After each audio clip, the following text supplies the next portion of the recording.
हमारे यहाँ नवरात्रे में जवारे बोए जाते हैं। आप लोगों को इधर बोते हैं कि नहीं बोते हैं मालूम नहीं हमको। बोते हैं इधर मट्टी के पात्र में जवारे बोए जाते हैं, कुंडी में जवारे बोए जाते हैं, मट्टी में गेहूं डालकर जवारा बोया जाता है। उस जवारे की मूलता क्या कहती है, उस जवारे की महत्वता क्या कहती है, क्यों बोए जाते हैं जवारे, उस जवारे की महत्वता क्या है? नवरात्रे में 9 दिन जवारे क्यों बोते हैं, उसको बोने का कारण क्या है? केवल कोई कहे कि हम ठाकुर जी को भजते हैं, भगवान कृष्ण को भजते हैं, कोई कहे हम तिरुपति बालाजी को नारायण को भजते हैं, कोई कहता है कि हम हरि विठ्ठल को पांडुरंगा को भजते हैं, हमारे यहाँ हाँ हम इनको भजते हैं तो जवारे नहीं बोते। ना ना, पुष्टि मार्गी है, ठाकुर जी की सेवा करने वाला है, उसके यहाँ भी ये 9 दिन जवारे बोए जाते हैं। रामानुज संप्रदाय से जुड़ा हुआ है, नारायण की पूजन कर रहा है, उसके घर में भी जवारे बोए जाते हैं। पांडुरंगा हरि विठ्ठल की उपासना कर रहा है, उसके घर में भी जवारे बोए जाते हैं। जवारे का महत्व हमारे यहाँ शास्त्र कहता है। क्या महत्व है उसका, क्या फल है उसका? महाराज, जब देवी माता ने दुर्गा भवानी को पंचायत में बुलाया गया, शिव पंचायत में मां दुर्गा बैठी हुई है, और शिव पंचायत में जब दुर्गा भवानी बैठी, उपद्रवियों ने उपद्रव मचाया, अहंकारियों ने अहंकार मचाया, असुरों ने राक्षसों ने हाहाकार मचाना प्रारंभ करा। तब उस समय पर देवाधिदेव महादेव माता पार्वती को देखकर, दुर्गा भवानी को देखकर मुस्कुरा रहे थे। केवल शिव मुस्कुरा रहे हैं, पार्वती को देखकर, दुर्गा भवानी को देखकर, मां जगत जननी को देखकर केवल मुस्कुरा रहे हैं। तब देवता सूर्य नारायण ने भगवान शिव जी को देखकर हाथ जोड़कर प्रार्थना करी। भास्कर देव बोले, सूर्य नारायण बोले, बाबा मेरे मन के संशय को मिटा दीजिए। शिव जी ने पूछा क्या काम है, बोलो क्या चाहते हो? शंकर भगवान से सूर्य देव भास्कर देव कहते हैं, प्रभु आपके मुस्कुराने का कारण क्या? भारत की भूमि पर जितनी जगह पर भी आप लोग कथा सुन रहे हो, आस्था चैनल पर, फेसबुक यूट्यूब पर जितने लोग कथा सुन रहे हो, बड़े ध्यान से सुनना कि जवारे क्यों बोए जाते हैं, नवरात्रि में जवारे की महत्वता क्यों होती है,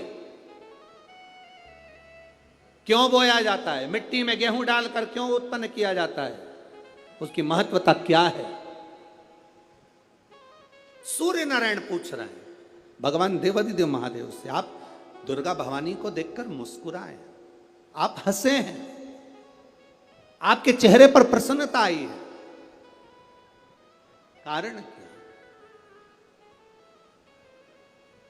और महाराज देवाधिदेव महादेव ने कहा, यहां भगवान विष्णु, गणेश जी, भास्कर देव, आप सब बैठे हो। असुरों ने आक्रमण कर दिया, असुरों ने आक्रमण करा है, और वो असुर आक्रमण कर दिए हैं तो वो असुर प्रवेश कर रहे हैं, उपद्रव मचाकर, हाहाकार कर कर नष्ट करने वाले हैं इस पूरी पृथ्वी को। तो फिर उसको बचाएगा कौन, कैसे बचेगा? शिवजी ने कहा चिंता मत करो। दुर्गा ने अपने केश का स्मरण किया, एक केश को माता पार्वती जी ने अपने हाथों से छुआ, छूते ही एक कुंड में सुंदर जवारे उत्पन्न हुए हैं। जब तक वो जवारे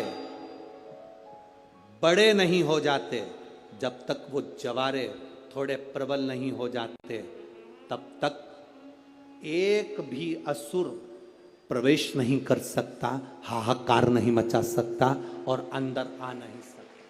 शिव महापुराण की कथा कहती है, जवारे जिसके यहाँ बोए जाते हैं, जवारे का, आप लोग कहते हैं कहीं पर देवी जी बैठी हैं, किसी के यहाँ मिट्टी की मूर्ति आई, 21 फीट की, 41 फीट की, 15 फीट की, 10 फीट की, 25 फीट की देवी जी की प्रतिमा स्थापना हुई। लोग कहते हैं हम देवी जी का दर्शन करने जा रहे हैं, दुर्गा जी का दर्शन करने जा रहे हैं। शिव महापुराण की कथा कहती है वो दुर्गा जी का दर्शन नहीं, देवी का दर्शन नहीं, नवरात्रे में जहां जवारे बोए जाते हैं वहां मात्र आप पांव रखते हैं तो अपने घर में से क्लेश दूर हट जाता है, अहंकार दूर हट जाता है, अभिमतता दूर हट जाती है, तकलीफें दूर हट जाती है। जिसके घर में जवारे बोए जाते हैं वहां से अहंकार, काम, लोभ, आसक्ति, वासना, तृष्णा और दुख, तकलीफें दूर हट जाती है। तो जवारे का मूल तत्व आनंद, सुख। महाराज